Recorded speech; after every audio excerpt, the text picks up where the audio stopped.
Hi, everybody. I'm Doug Korstanje. I was an actor in the Mothman Prophecies. And I'm Susan Nicholas. I was an actress in the Mothman Prophecies. We're also husband and wife. We had a lot of fun, really, We did. getting to be a part of this movie. They put out a casting call. They said, all the reporters and anchors in the Huntington area, we want you to be in the movie, but you got to try out, and we're only going to pick 2 people. Yeah, And guess who got picked? that's right. I remember I wasn't sure I wanted to be in this because I was like, I don't know. I mean, there were a lot of things that were weighing on my mind. Susan, you're going to be in it. That's Yeah, what I told basically her. that's what he said.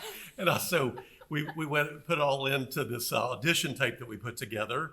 Mark Pellington was the director, and he wanted to see, okay, how bad do you really want to be in this movie? So we put this together. We even brought our oldest child It was a baby at the time. and put him on the set and said, Mommy and Daddy really want to be in a movie. But I remember you had interviewed some of the original people who witnessed the Mothman, the sightings around Point Pleasant. So Yes. you included some of those stories in our audition tape.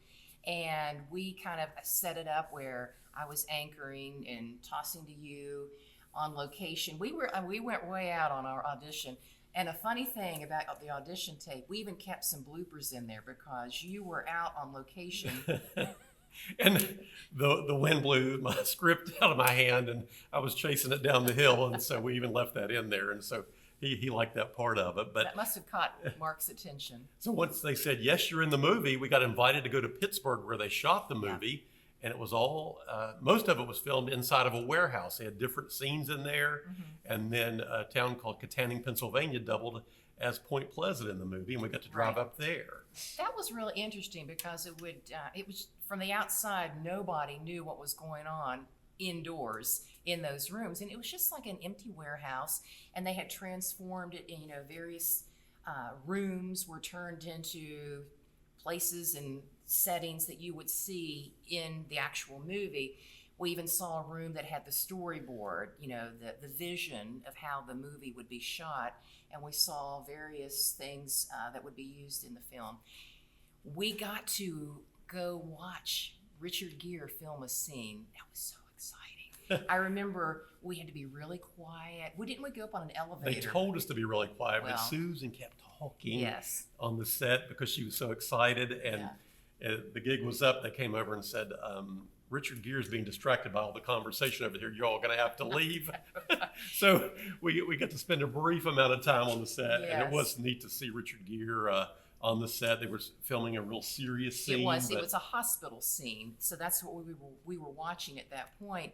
And I think what got me distracted, not only seeing Richard Gere, but there was a guy that looked just like Richard Gere sitting in a chair like this, really close to us, and I kept going, look. And then I realized that wasn't Richard Gere; it was his stand-in. I keep saying stunt double, but I don't think there were any stunts. It was a stand-in for him, and I talked to him a little bit and talked to some of the publicists, the handlers, and that's what got us in trouble and got us kicked off the set. Then we moved to premiere night. So they later on, 2002, I believe it was, they premiered the movie, and there was not a movie theater that they could use in Point Pleasant, Right. so they moved it over to Gallipolis, and we went over for the premiere night. It And was packed. It was so fun. It was exciting to see the whole community had come out to see this. first we went and got a Mothman pizza and had some of that. It was really Yes. delicious. Yes. And then we went over to the movie theater, so we knew about what part our parts would be in the movie, and so we're sitting there waiting to see it, and Susan comes up first.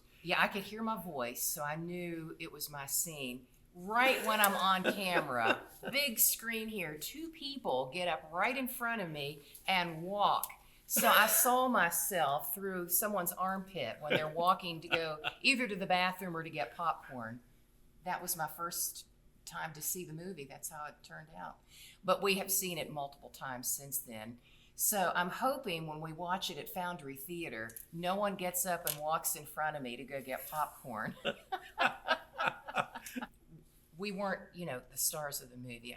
Richard Gere, Deborah Messing, Laura Linney. But it was so fun to be part of something that is so connected to our area. And there are some difficult scenes because those of us who grew up around here, we know what happens.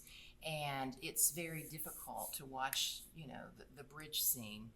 And I think that was one of the reasons I was like, I don't know. I was a little hesitant to be part of this. But after we read the script and we got to meet some of the crew, the director, we were like, okay, it looks like they're really putting a lot of effort into this film, and we're just excited to be part of it. So we actually did get paid for these roles, $600 each for a half day's wages for Screen Actors Guild Right. wages. And we've continued to get residuals. So we get checks in the mail. The original checks were about, first was $600, then $300, and then $100. And now we're down to about, What, $5? yeah, sometimes it's 15 cents. And it's interesting. It kind of gives you a picture into the movie industry that it'll say where they showed the movie, Bucharest and, Yeah. just all over the world.